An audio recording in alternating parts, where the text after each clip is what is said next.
Hello student, welcome back to my Prayas channel. आपका इस channel पे स्वागत है। हम लोग पढ़ रहे थे स्टूडेंट बिहार दरोगा का प्रैक्टिस सेट, और ये जो प्रैक्टिस सेट है जो ज्ञान बिंदु सर के द्वारा निकाला गया है, तो इसी को जो है हम लोग प्रैक्टिस कर रहे थे। इसमें जो है हम लोग प्रैक्टिस सेट नंबर 7 तक जो है हम लोग पढ़ चुके थे। आज जो है हम लोग पढ़ेंगे वो होगा प्रैक्टिस सेट नंबर 8। तो जिनका भी अभी बिहार दरोगा का एग्जाम है उनके लिए जो है ये प्रैक्टिस सेट का क्वेश्चन बहुत ज़्यादा इंपॉर्टेंट है, तो इस वीडियो को जो है पूरा देखिएगा। और जो भी स्टूडेंट इस चैनल पे नए हैं, इस चैनल को जो है ज़रूर सब्सक्राइब कीजिएगा। आज जो है हम लोग पढ़ेंगे स्टूडेंट वो होगा प्रैक्टिस सेट नंबर 8। तो जो भी स्टूडेंट प्रैक्टिस सेट नंबर 7 तक नहीं पढ़े हैं वो पिछले वाले वीडियो में जाके पढ़ सकते हैं। और प्रैक्टिस सेट नंबर 7 तक जो है प्लेलिस्ट भी बना हुआ है। तो आज का जो है हम लोग का फर्स्ट क्वेश्चन है, कौन सी जल संधि यूरोप को अफ्रीका से अलग करता है। तो कौन सी जल संधि जो है यूरोप को अफ्रीका से अलग करता है, तो ये करता है जिब्राल्टर संधि। तो इसका आंसर होगा option number B. Question number 2, यदि भारतीय मानक यमोत्तर पर मध्याह्न 12 बजा है तो 120 डिग्री पूर्वी देशांतर पर स्थानीय समय क्या होगा। तो 120 डिग्री पूर्वी देशांतर पर स्थानीय समय क्या होगा, तो ये समय जो है होगा 14:30, यानी 2:30, 2:30 बजेगा। क्वेश्चन नंबर 3, भारत के किस राज्य की सीमा नेपाल, भूटान और बांग्लादेश तीनों देशों से मिलती है। तो भारत के जो है किस राज्य की सीमा जो है नेपाल से, भूटान से और बांग्लादेश से जो है मिलती है, तो ये मिलता है पश्चिम बंगाल का सीमा। तो इसका आंसर होगा option number C. Question number 4, Tungabhadra की सबसे बड़ी सहायक नदी है। तो तुंगभद्रा नदी की जो है सबसे बड़ी सहायक नदी कौन है। तो फर्स्ट ऑप्शन दिया हुआ है गोदावरी, सेकंड ऑप्शन है कृष्णा, थर्ड ऑप्शन है कावेरी और फोर्थ ऑप्शन है नर्मदा। तो तुंगभद्रा नदी की जो है सबसे बड़ी सहायक नदी जो है कौन है, तो कृष्णा नदी है। तो इसका आंसर हो जाएगा option number B. Next question है स्टूडेंट क्वेश्चन नंबर 5, निम्नलिखित में से कौन सी झील विवर्तनिक झील का उदाहरण है। तो कौन सा झील जो है इसने विवर्तनिक झील का उदाहरण है। तो फर्स्ट ऑप्शन है रूपकुंड, सेकंड ऑप्शन है कोलेरू झील, थर्ड ऑप्शन है बुलर झील और फोर्थ ऑप्शन है सांभर झील। तो इसमें जो विवर्तनिक झील का जो है एग्जाम्पल कौन है, तो बुलर झील है। तो इसका आंसर होगा option number C. Question number 6, लीसा प्राप्त होता है। तो लीसा जो है किससे प्राप्त होता है, तो लीसा जो है चीड़ के वृक्ष से प्राप्त होता है। तो इसका आंसर होगा option number A. Question number 7, operation flood कार्यक्रम का संबंध है। तो ऑपरेशन फ्लड कार्यक्रम का संबंध किससे है, तो इसका जो है संबंध है दूध उत्पादन से है। तो इसका आंसर हो जाएगा option number C. Question number 8, निम्नलिखित में से किस प्रकार की मिट्टी में जल धारा की क्षमता सबसे कम होती है। तो किस प्रकार की मिट्टी में जो है जल धारण की क्षमता सबसे कम होती है। तो फर्स्ट ऑप्शन दिया हुआ है बलुई मिट्टी, सेकंड ऑप्शन है रेगुर मिट्टी, थर्ड ऑप्शन है चिकनी जलोढ़ और फोर्थ जो ऑप्शन है यह है पर्वतीय मृदा। तो किस प्रकार की मिट्टी में जो है जल धारण की क्षमता जो है सबसे कम होता है, तो बलुई मिट्टी में जो है जल धारण की क्षमता जो है सबसे कम होता है। तो इसका आंसर हो जाएगा option number A. Question number 9, हरित क्रांति शब्द का प्रयोग सर्वप्रथम किसने किया था। तो हरित क्रांति शब्द का प्रयोग जो है सर्वप्रथम जो है कौन किए थे, तो ये किए थे विलियम गॉड। तो इसका आंसर होगा ऑप्शन नंबर सी। तो नेक्स्ट क्वेश्चन है स्टूडेंट क्वेश्चन नंबर 10, निम्नलिखित में से कौन सा युग्म सुमेलित है। तो इसमें जो है कौन सा युग्म सुमेलित है, तो एक तरफ दिया हुआ है ज्वालामुखी और एक तरफ दिया हुआ है देश का नाम। तो कौन सा ज्वालामुखी जो है कौन देश में है, तो फर्स्ट में दिया हुआ है मोना लोआ। तो मोना लोआ ज्वालामुखी जो है कौन से देश में है, तो मोना लोआ ज्वालामुखी जो है दिया हुआ है कनाडा। तो ये जो है गलत है। मोना लोआ कहाँ है, तो ये है यूएसए में, संयुक्त राज्य अमेरिका में है। नेक्स्ट दिया हुआ है मेरापी ज्वालामुखी जो है कहाँ कौन देश में है, तो इंडोनेशिया दिया हुआ है। तो ये सही है। नेक्स्ट है माउंट पोपा ज्वालामुखी कौन से देश में है, तो माउंट पोपा ज्वालामुखी दिया हुआ है थाईलैंड। तो ये जो है गलत है। ये कहाँ है, तो ये जो है म्यांमार में है। नेक्स्ट है कोलिमा ज्वालामुखी दिया हुआ है अमेरिका। तो कोलिमा जो है ज्वालामुखी अमेरिका में नहीं है, ये भी गलत है। कोलिमा जो ज्वालामुखी है ये है मेक्सिको में। कहाँ है, तो ये है मेक्सिको में है। तो इसमें जो है कौन सा युग्म सुमेलित है ये पूछा था, तो इसका आंसर हो जाएगा option number B. Question number 11, Donbas क्षेत्र किस खनिज के लिए प्रसिद्ध है? तो डोनबास क्षेत्र जो है किस खनिज के लिए प्रसिद्ध है? तो ये जो है कोयला के लिए प्रसिद्ध है, तो इसका आंसर हो जाएगा option number B. Question number 12, निम्नलिखित घास के मैदानों में से कौन सा एक शीतोष्ण कटिबंधीय है? तो कौन से घास के मैदान जो है शीतोष्ण कटिबंधीय है? तो फर्स्ट ऑप्शन में है कंपोस्ट, सेकंड ऑप्शन में है लानोस, थर्ड ऑप्शन है सवाना और फोर्थ ऑप्शन है पंपास। तो पंपास जो है घास का मैदान है वो शीतोष्ण कटिबंधीय है, तो इसका आंसर हो जाएगा option number D.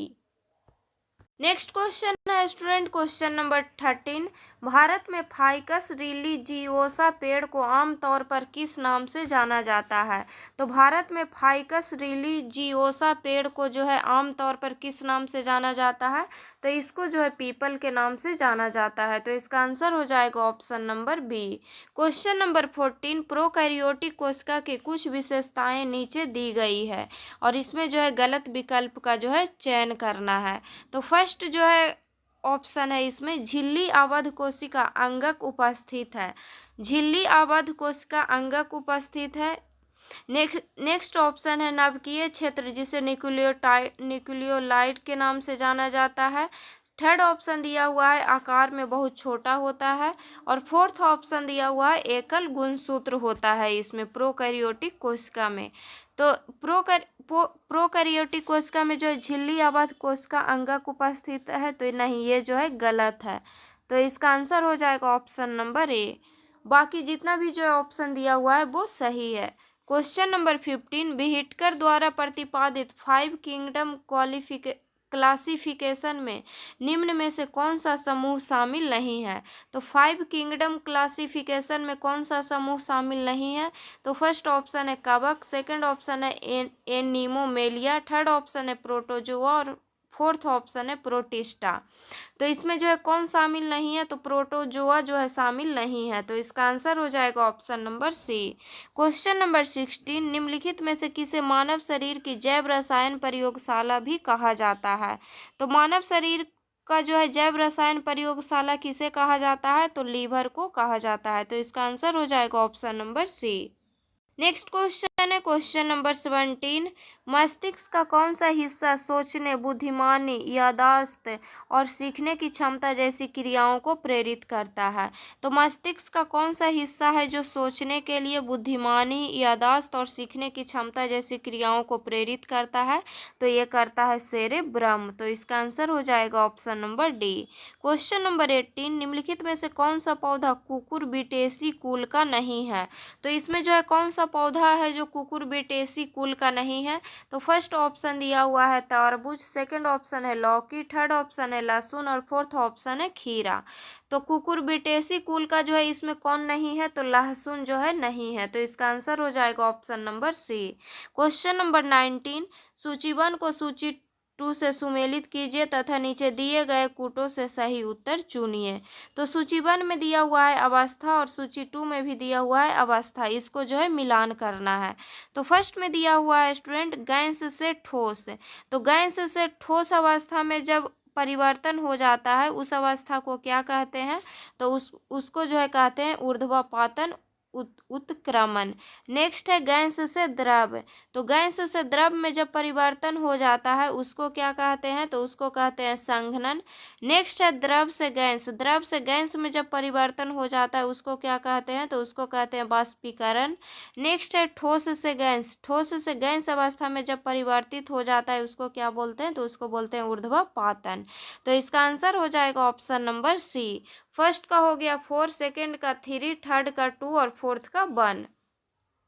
Next question है क्वेश्चन नंबर 20, यदि किसी तत्व का परमाणु क्रमांक 17 है और द्रव्यमान संख्या 35 है तो उसमें न्यूट्रॉन की संख्या कितनी होगी?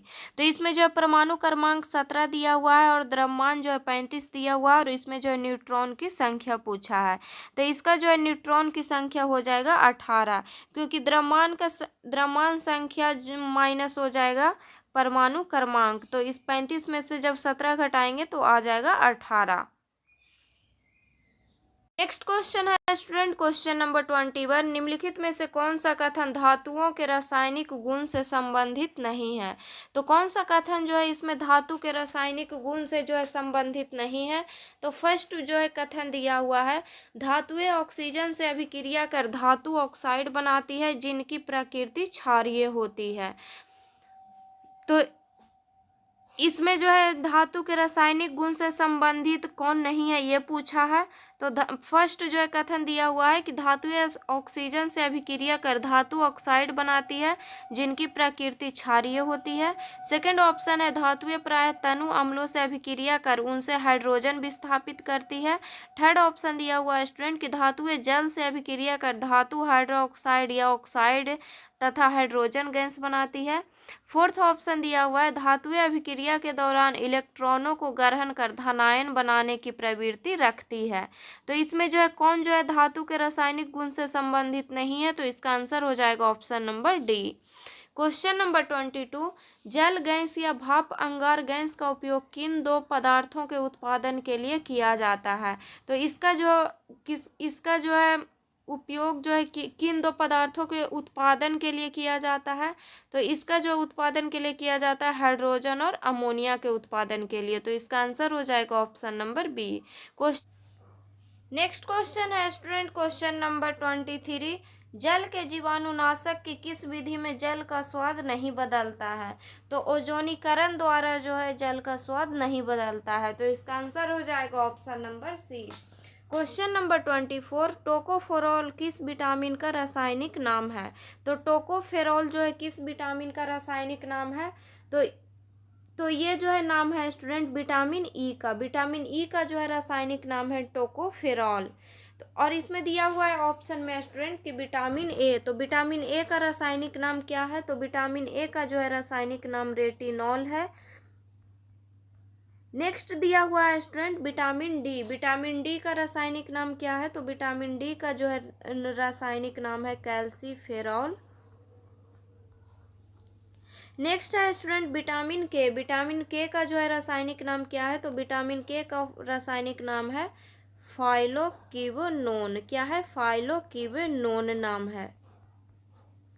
तो विटामिन ए का जो है रासायनिक नाम रेटिनॉल हो जाएगा। विटामिन डी का रासायनिक नाम कैल्सीफेरॉल हो जाएगा। विटामिन ई का रासायनिक नाम टोकोफेरॉल हो जाएगा। और विटामिन के का जो है रासायनिक नाम फाइलोक्विनोन हो जाएगा। नेक्स्ट क्वेश्चन है क्वेश्चन नंबर 25, जब कोई प्रकाश किरण वायु से कांच की सिल्ली में प्रवेश करती है तो इसकी। तो जब कोई प्रकाश किरण जो है वायु से कांच की सिल्ली में जो है प्रवेश करती है तो इसकी क्या होता है। तो इसका जो है आवृत्ति नहीं बदलता है। तो इसका आंसर हो जाएगा ऑप्शन नंबर सी।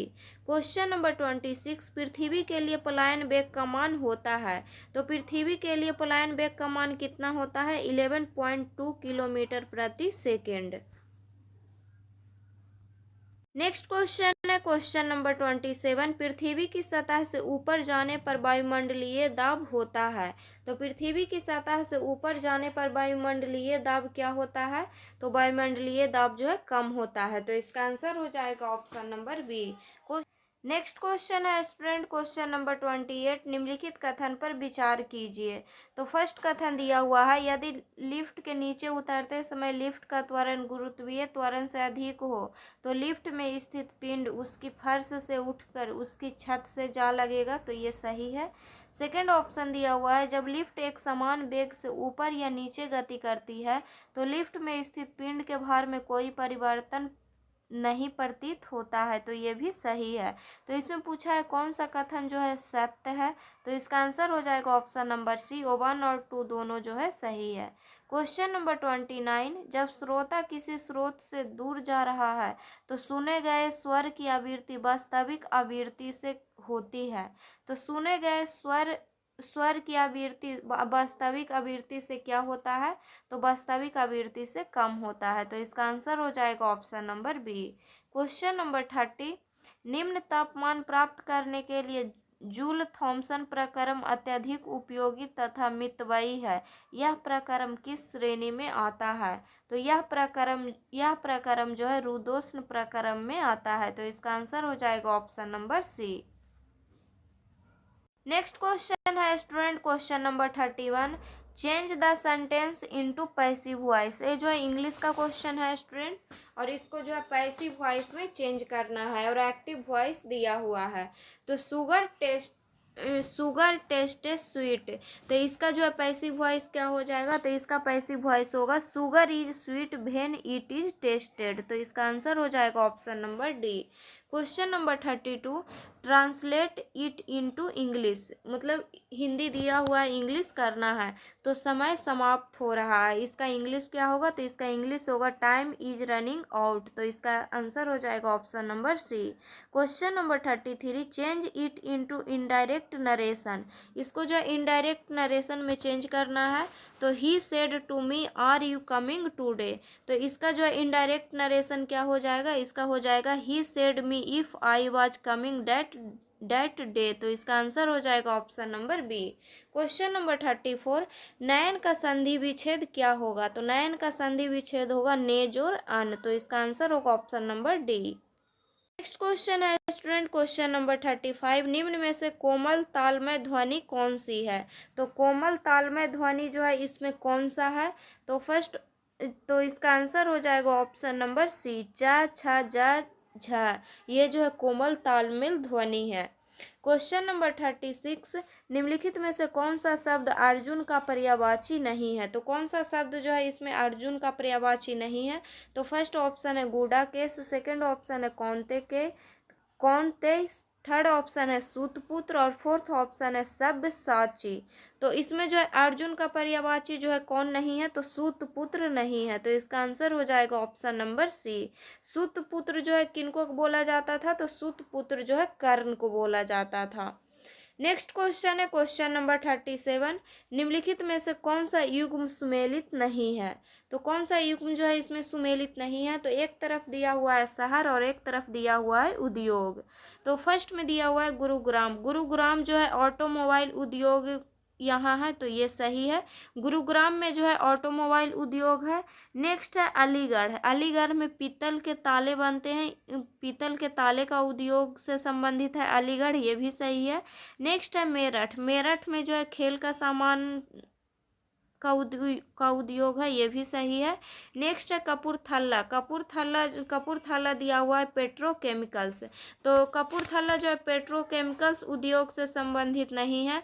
कपूरथला में जो है रेल डिब्बा उद्योग से कपूरथला जो है संबंधित है। तो इसका आंसर हो जाएगा ऑप्शन नंबर डी।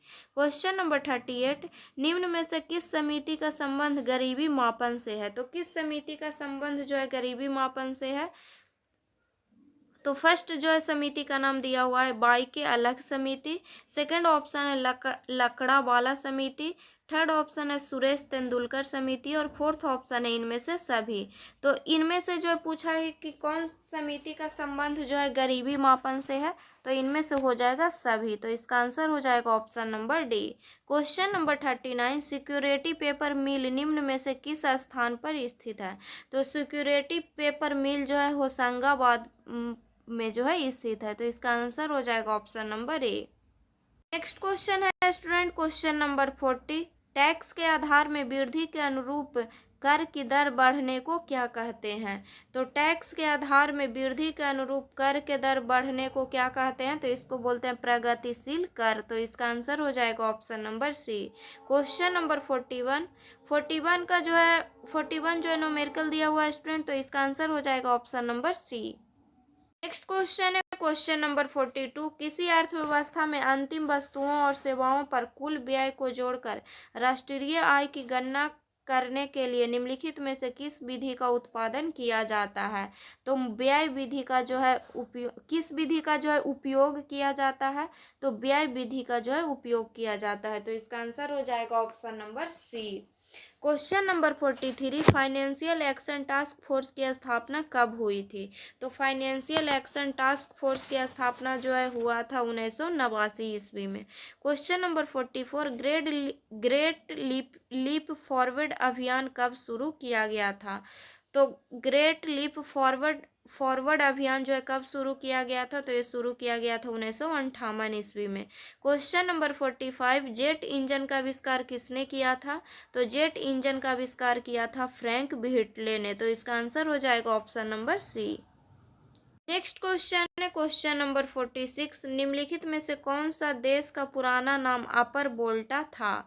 तो कौन सा देश का पुराना नाम जो है अपर वोल्टा था? तो बुर्किना फासो का जो है पुराना नाम अपर वोल्टा था। Question number 47। खरगोश का वैज्ञानिक नाम क्या है? तो खरगोश का जो है वैज्ञानिक नाम क्या होता है? तो खरगोश का वैज्ञानिक नाम होता है ओरिकैटुलैगस क्यूनिकुलस। तो इसका आंसर हो जाएगा option number B. Question number 48। निम्नलिखित में से कौन सा क्षेत्र बज्जी महाजनपद के अंतर्गत नहीं आता था? तो कौन सा जो है क्षेत्र बज्जी महाजनपद के अंतर्गत नहीं आता था? तो फर्स्ट ऑप्शन दिया हुआ है वैशाली, सेकंड ऑप्शन है मुजफ्फरपुर, थर्ड ऑप्शन है दरभंगा और फोर्थ ऑप्शन है मुंगेर। तो मुंगेर जो है बज्जी महाजनपद के अंतर्गत नहीं आता था। तो इसका आंसर हो जाएगा ऑप्शन नंबर डी। मुंगेर जो है कौन सा महाजनपद के अंतर्गत आता था? तो मुंगेर जो है अंग महाजनपद के अंतर्गत आता था। Question number 49। निम्नलिखित में से कौन सा समूह मुंगेर प्रमंडल के अंतर्गत आता है? तो मुंगेर प्रमंडल के अंतर्गत जो है इसमें कौन कौन आता है? तो मुंगेर प्रमंडल के अंतर्गत आता है खगड़िया, लखीसराय और शेखपुरा। तो इसका आंसर हो जाएगा option number C. Question number 50। Rajya Sabha के सदस्य बनने की न्यूनतम आयु सीमा है? तो राज्यसभा के सदस्य बनने की न्यूनतम आयु सीमा कितना होता है? तो 30 वर्ष होता है।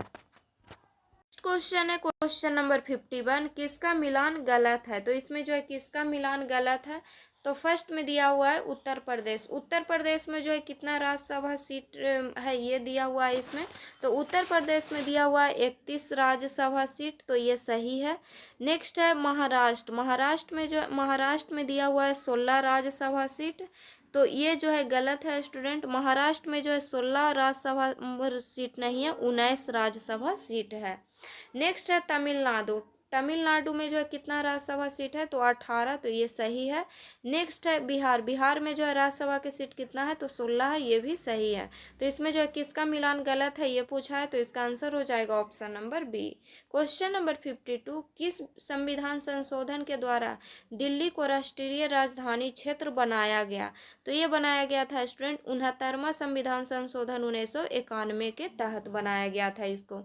Question number 53। 92वां संविधान संशोधन 2003 के तहत 8वीं अनुसूची में कौन सी भाषा जोड़ी गई थी? तो 92वें संविधान संशोधन 2003 के तहत 8वीं अनुसूची में कौन सी भाषा जो है जोड़ी गई थी? तो इसमें जो है जोड़ा गया था बोडो, संथाली, मैथिली और डोगरी। तो इसका आंसर हो जाएगा ऑप्शन नंबर डी।